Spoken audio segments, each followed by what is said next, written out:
RT admission 2026-27 दुसरी list लागलेली आहे आणि विद्यार्थी म्हणजे पालकवर्ग व्हेरिफिकेशनला गेले तर त्यांना सेंटर बंद दिसले होते. तर ठीक आहे, शनिवार आणि रविवार होता त्यामुळे खूप ठिकाणचे जे सेंटर होते हे बंद होते. तर उद्याला आहे सोमवार, तर उद्याला तुम्ही व्हेरिफिकेशनला जा. आपण डॉक्युमेंट लिस्ट ऑलरेडी दिलेली आहे, ती डॉक्युमेंट लिस्ट या व्हिडिओच्या डिस्क्रिप्शनमध्ये दिलेली आहे. त्याप्रकारे आपले जे डॉक्युमेंट्स आहे हे रेडी करून ठेवा आणि उद्याला आपले व्हेरिफिकेशन करा.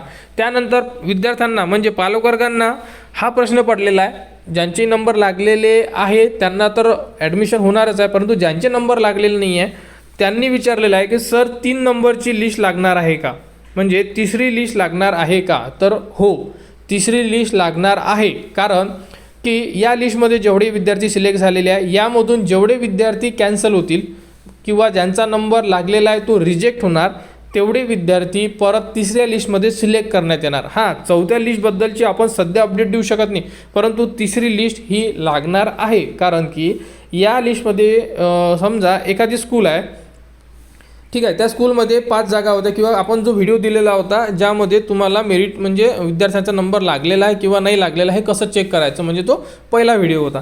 त्यामध्ये 5 वेटिंग सिलेक्ट करण्यात आलेले होते. आपण ते व्हिडिओमध्ये दाखवले तुम्हाला की 5 विद्यार्थी इथे सिलेक्ट करण्यात आले.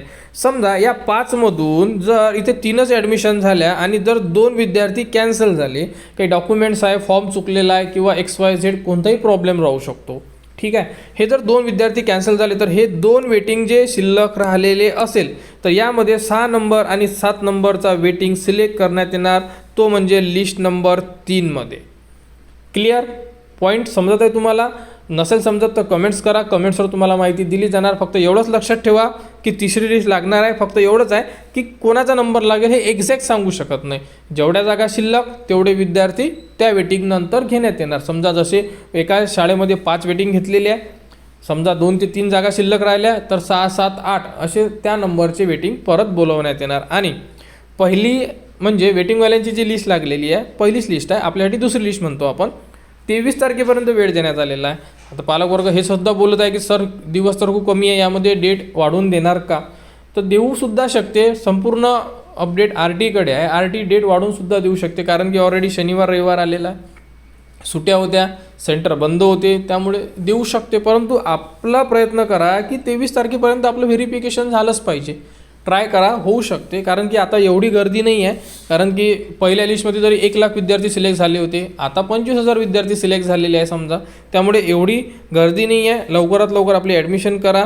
बघू शकता काही ठिकाणचे जर सेंटर चालू असेल, समजा होऊ शकते काही ठिकाणचे सेंटर चालू असेल तालुक्याचे वगैरे शनिवारी, तर 46 ॲडमिशना कन्फर्म झालेल्या आहे.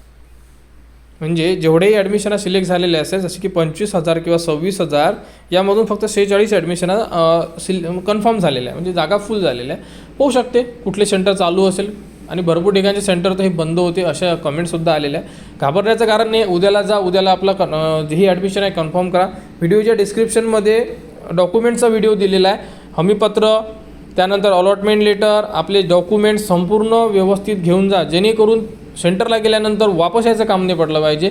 डायरेक्टली तुमचं व्हेरिफिकेशन हे कन्फर्म व्हायलाच पाहिजे. आणि RTमध्ये कोणाला कुठेही अडचण असेल कमेंट्स करा, कमेंट्सवर तुम्हाला संपूर्ण माहिती दिली जाणार. आणि पुढील अपडेटसाठी आपल्या चॅनलच्या कनेक्टमध्ये राहा, चॅनलला सबस्क्राईब करा व हा व्हिडिओ इतरांपर्यंत शेअर करा.